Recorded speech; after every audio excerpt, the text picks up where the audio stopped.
სოკოები. ეუკარიოტებს მიეკუთვნებიან სოკოებიც. სოკოები ხმელეთისა და წყლის ეკოსისტემების მნიშვნელოვანი შემადგენელი ნაწილია. ისინი ნაირგვარ საარსებო გარემოსთან არიან შეგუებულნი. არც თუ დიდი ხნის წინ სოკოებს მცენარეთა სამეფოში აერთიანებდნენ. ახლა ისინი ცალკე სამეფოდაა გამოყოფილი. სოკოებს მოეპოვებათ ისეთი ნიშნები, რომლითაც ემსგავსებიან მცენარეებს. ასევე აქვთ ის ნიშნები, რომლითაც ცხოველებს ემსგავსებიან.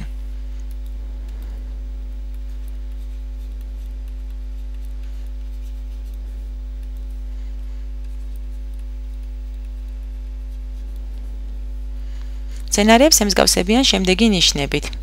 არ აქვთ მოძრაობის უნარი, აქვთ უჯრედის კედელი, ახასიათებთ სხეულის განუწყვეტელი ზრდა,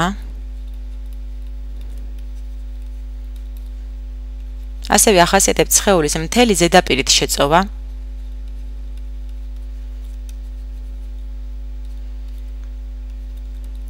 აქვთ დიდი ზომის ვაკუოლები. ამასთან სოკოებს ცხოველების მსგავსი ნიშნებიც ახასიათებთ. კერძოდ, ჰეტეროტროფული კვების ტიპი,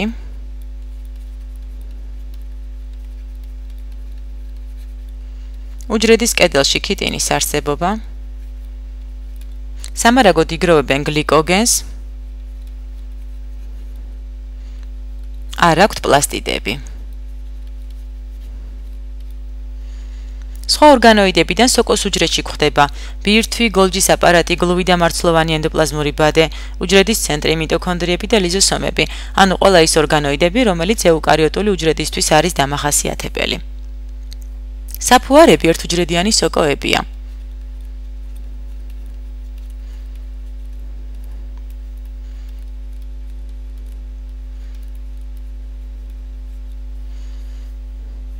სფერული ან ოვალური ფორმის უჯრედი შემოფარგლულია პლაზმური მემბრანით და კედლით. სფერული ან ოვალური ფორმის. აქვთ ერთი ბირთვი, ცენტრალური ვაკუოლი და ეუკარიოტული უჯრედისთვის დამახასიათებელი ორგანოიდები. ბუნებაში ფართოდაა გავრცელებული. გვხვდება ნახშირწყლებით მდიდარ გარემოში. დიდი რაოდენობითაა მწიფე ნაყოფების, განსაკუთრებით ყურძნის მარცვლების ზედაპირზე. ისინი იკვებებიან შაქრით,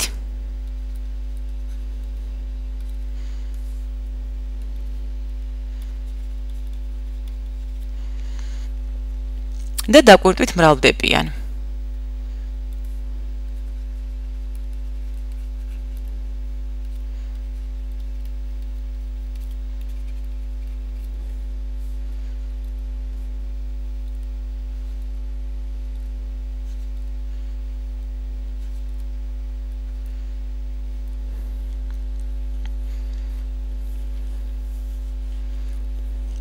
ქმნიან უფერო, ყვითელი ან წითელი ფერის კოლონიებს. უფერო, ყვითელი ან წითელი ფერის კოლონიებს.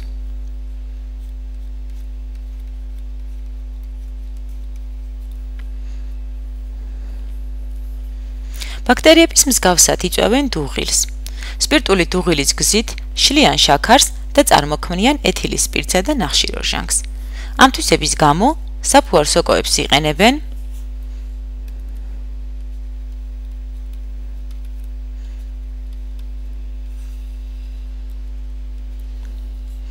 სპირტის, ღვინის, ლუდის, პურის, საკვებით ცილების,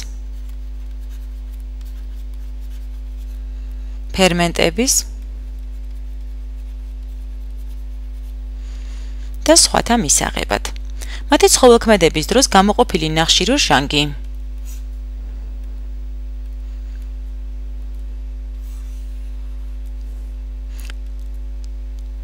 გამოიყოფა ნახშირორჟანგი, რომელიც ცომში ბუშტუკებს წარმოქმნის.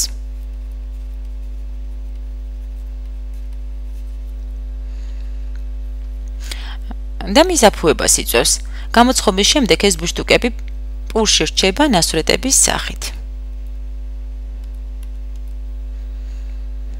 ნახშირორჟანგთან ერთად გამოყოფილი სპირტი, გამოიყოფა ასევე სპირტი, რომელიც ცხობის პროცესში ორთქლდება. ყურძნის წვენის დაღვინებასაც საფუარი სოკოები იწვევს.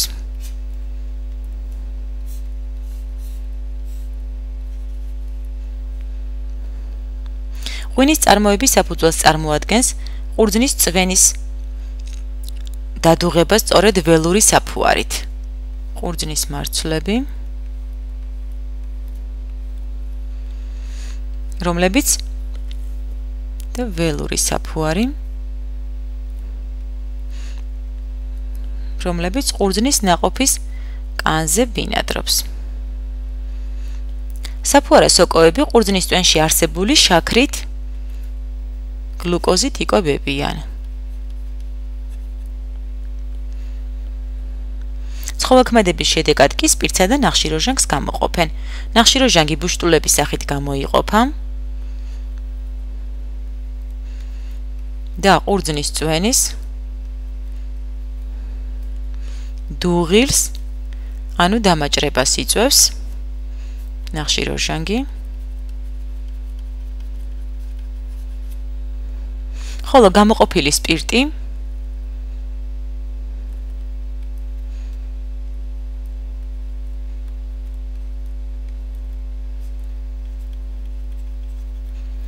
კი გროვდება და ყურძნის წვენი თანდათან ღვინოდ გადაიქცევა. საკვები პროდუქტების დაობებას ობის სოკოები იწვევს.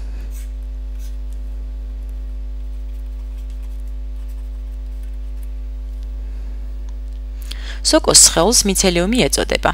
იგი წვრილი დატოტვილი მილისებური ძაფებისაგან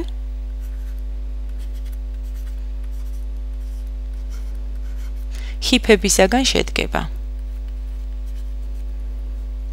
ხოლო მის სხეულს კი მიცელიუმი.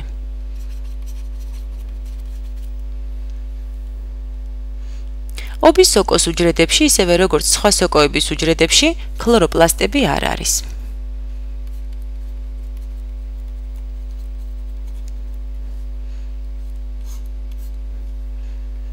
ამიტომ მათ ცხოველების მსგავსად მზას საკვები ნივთიერებები სჭირდებათ. ობის სოკოები სხეულის ზედაპირით შეიწოვენ წყალს და მასში გახსნილ სხვადასხვა ნივთიერებას. ობის სოკო მკვდარ ორგანიზმებზე ან მათ ნარჩენებზე სახლდება. იგი მიცელიუმის ნაწილებით ან სპორებით მრავლდება. სპორები ერთუჯრედიანია, მათ სქელი გარსი აქვთ. ისინი ძალიან მსუბუქია და მრავლად არის ჰაერში, ამიტომ სწრაფად ვრცელდება. პურზე განვითარებული ობი ჯერ თეთრია, რამდენიმე დღეში კი შავ ნაფიფ ქსი ვითარებს. ეს ობის სოკოს სასპორე კოლოფებია.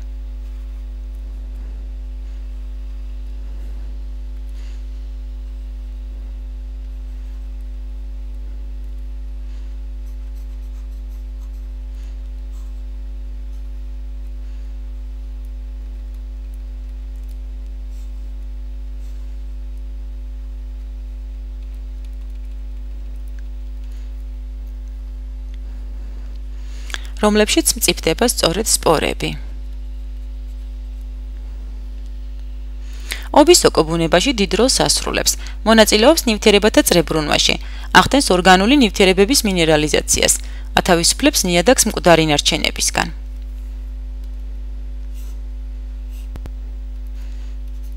1928 წელს დიდმა ბრიტანელმა მეცნიერმა ელეგზანდერ ფლემინგმა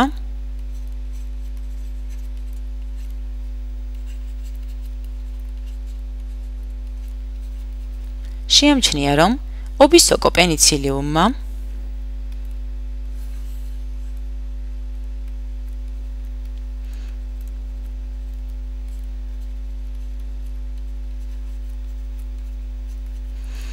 რომელიც ჩირქმბადი ბაქტერიებით დასახლებულ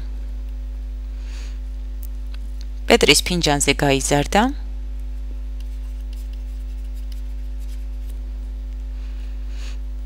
თლიანად დათრგუნა ეს ბაქტერიები.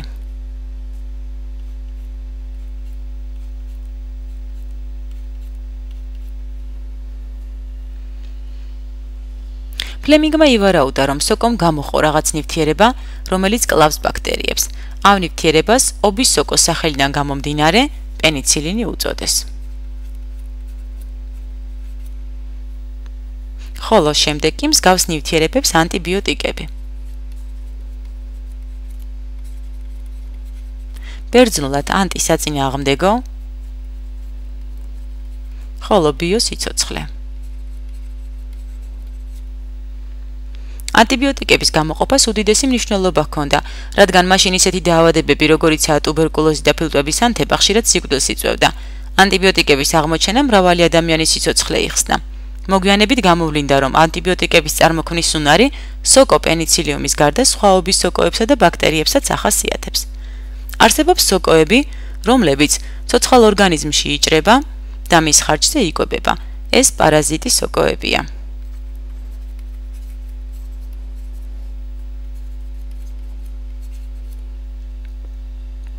ისინი ადამიანის